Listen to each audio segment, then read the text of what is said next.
Olá, internauta. Olá, nosso querido aluno do CPV. Esperamos de coração que você tenha feito uma excelente prova, ok? Vamos então comentar algumas das questões de química da prova. Vamos lá. Os assuntos que foram cobrados na prova foram assuntos bem tradicionais. Vou listar rapidamente: propriedades físicas de compostos químicos, polaridade, solubilidade e a condutibilidade elétrica.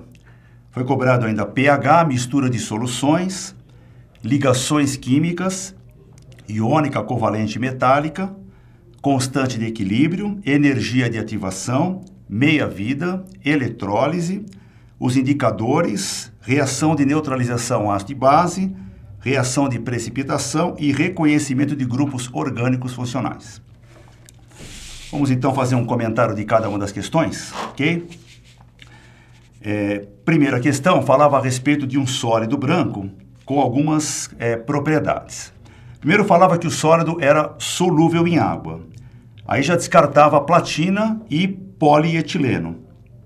Aí tinha que ser ou composto iônico ou alguém que apresentasse ligação covalente polar. Depois, sua solução aquosa é condutora de corrente elétrica. Quando puro, o sólido não conduz corrente elétrica, ainda iônica ou covalente polar. Agora, a quarta afirmativa falava que quando fundido, o líquido puro não conduz corrente elétrica. Já descarta o composto iônico, porque o composto iônico, quando fundido, conduz corrente elétrica. Portanto, ficamos apenas com um composto com ligações covalentes polares. Das alternativas, temos o ácido cis-butenodioico, que apresenta dois grupos hidroxila, dois grupos OH em posição cis, composto com alta polaridade. Portanto, a resposta seria D, ácido cis-butenodioico, ok? A próxima questão falava de 4 frascos, nas quais iria ser adicionado uma quantidade de ácido clorídrico. E aí perguntava em qual delas havia um aumento no valor do pH. Ora, para aumentar o valor do pH, nós temos que diminuir a acidez. Ou seja, temos que colocar uma quantidade menor de ácido, ou seja, uma solução menos concentrada de H+. Em relação à água, primeiro frasco, colocando um ácido, a acidez vai aumentar. No segundo frasco, coloca-se uma solução de HCl em ácido acético de concentração menor, portanto, a acidez também vai aumentar. No terceiro frasco, já temos uma solução básica de KOH, a solução também vai ficar mais ácida. Ok, ficamos então com o frasco 4, quando temos uma solução de ácido nítrico de concentração 1,2 mol por litro. Acrescentando uma outra de 1 mol por litro, essa solução é menos concentrada, portanto a acidez vai diminuir, aumenta o pH. Portanto, apenas no frasco 4 que a gente vai ter um aumento de pH. Ok? Alternativa E, portanto. Na questão seguinte, apresentava um modelo de estrutura microscópica de uma substância no estado sólido. E aí perguntava exatamente que substância era essa. Olhando as alternativas e olhando a figura, observa-se que temos um átomo central ligado a 4 elementos diferentes. Para se fazer 4 ligações, tinha que ser um elemento da família 4A da tabela periódica, ou carbono ou silício. Para ser carbono, tinha que ser o diamante, mas aí todos os átomos tinham que ser iguais. Como nós temos átomos diferentes, ficamos apenas com a possibilidade de ser o silício na formação da sílica SiO2. Então, aí a alternativa A, ok? Passando para a próxima questão, temos agora um funil de separação com 2 fases, iodo em água e iodo em tetracloreto de carbono. Diria que a constante é igual a 100. Ok, nesse instante, quando é apresentado o experimento, temos que o quociente de equilíbrio, I2 em CCl4, 10 a menos 3, I2 em água, 10 a menos 4. Fazendo o cálculo, 10 a menos 3 dividido por 10 a menos 4, ficamos com 10. Ou seja, o quociente de equilíbrio está dando 10, mas a constante é igual a 100. Para que o 10 vire 100, temos que ter um deslocamento do equilíbrio. O equilíbrio ainda não está sendo atingido. Para que seja atingido, temos que aumentar a concentração do I2 em CCl4 e diminuir a concentração do I2 em água. A alternativa que traz exatamente aquilo que é pedido é a alternativa C, que fala que a concentração do I2 no CCl4 vai aumentar até que se chegue ao equilíbrio. e do I2 em água vai diminuir, ok?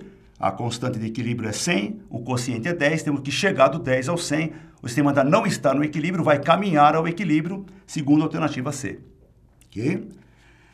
Próxima questão, falava a respeito de um automóvel com gasolina ou odor de combustível que é sentido, ou seja, tem gasolina e oxigênio no ar. E por que não há essa reação?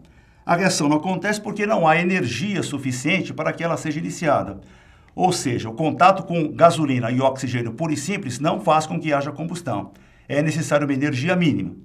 Ou seja, deve-se adicionar uma energia adicional a tal energia de ativação. É o que dizia exatamente a afirmativa 2 na alternativa B. Ok? A próxima questão falava sobre radioatividade. A respeito de radiação beta, 900 decaimentos por hora vão cair a 225 decaimentos por hora. Ok, meia-vida, 5.700 anos. De 900 para 225, duas meias-vidas. 900, 450, 225. Duas meias-vidas, 2 vezes 5.700, 11.400. Estamos no ano 2010, menos 11.400, ficamos aproximadamente 9.400 AC, alternativa C. Próxima questão, uma questão que fala sobre pilha de combustível, que falava sobre naves espaciais que são alimentadas por oxigênio e hidrogênio, que fornecem energia para a operação das naves, produzindo ainda água. Pelo esquema, a gente verifica como é que é o funcionamento dessa pilha. Para que a pilha funcione, é necessário passagem de elétrons. Os elétrons estão listados nessa flechinha A. Essa flechinha A representa exatamente a passagem dos elétrons. E de onde que vem esses elétrons? Vem da oxidação do hidrogênio. O hidrogênio oxida, o oxigênio reduz, e a redução do oxigênio produz os íons OH-, que vão então migrar para o anodo dessa pilha. Portanto, a flechinha indicada por B é a flechinha dos íons OH-, ou seja, flechinha A, elétrons, flechinha B, os íons OH-, portanto, alternativa B. Próxima questão, falava sobre confeitos de chocolate e os seus corantes. Uma análise do gráfico apresentado mostra que o confeito amarelo possui um corante que aqui é representado por uma bolinha com achuras verticais. Que outros confeitos têm exatamente o mesmo corante representados por essa mesma bolinha? Os confeitos vermelhos e o verde, além do amarelo. Portanto, a resposta correta são os confeitos vermelho, amarelo e verde, alternativa D. Próxima questão, falava a respeito de 4 soluções aquosas que poderiam ser hidroxissódio, sulfato de sódio, ácido sulfúrico e cloreto de bário. E aí uma série de experimentos são feitos para identificar cada uma das soluções aquosas. Ok. Na primeira afirmativa, falava que a adição de fenolftaleína tornava a amostra B rósea. Fenolftaleína se torna rósea em meio básico. Portanto, o básico das alternativas, das soluções apresentadas, é o hidróxido de sódio, o NaOH. Então, o NaOH é a solução B. Depois, a essa solução foi colocada a amostra A e a solução ficou incolor, ou seja, houve uma neutralização. Para neutralizar uma base é necessário um ácido. Então, o ácido seria exatamente o ácido sulfúrico, que é o que ele fala exatamente nessa amostra que ficou incolor. Finalmente, ele falava que amostras de A e C produziram precipitados brancos. A solução que causa o precipitado é aquela que contém sal de bário, cloreto de bário. Portanto, o D tem que ser o cloreto de bário. E assim ficamos com a seguinte questão. O B é o NaOH, o A é o ácido que neutralizou o NaOH, o ácido sulfúrico, o D é o que contém o sal de bário e o C é o que sobrou, é o sulfato de potássio, que ao reagir com cloreto de bário produz o precipitado de sulfato de bário, alternativa E.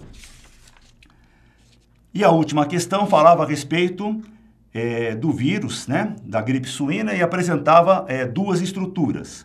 E perguntava quais são os grupos funcionais comuns às 2 estruturas. Nós observamos que comuns nós temos as estruturas de amina, de amida e de éter. Das alternativas apresentadas, a alternativa A diz que os grupos comuns, amidas e éteres. Ok, então, como disse no começo, esperamos que você tenha feito uma excelente prova e estamos no aguardo de seu nome na lista dos aprovados. Ok? Um abraço.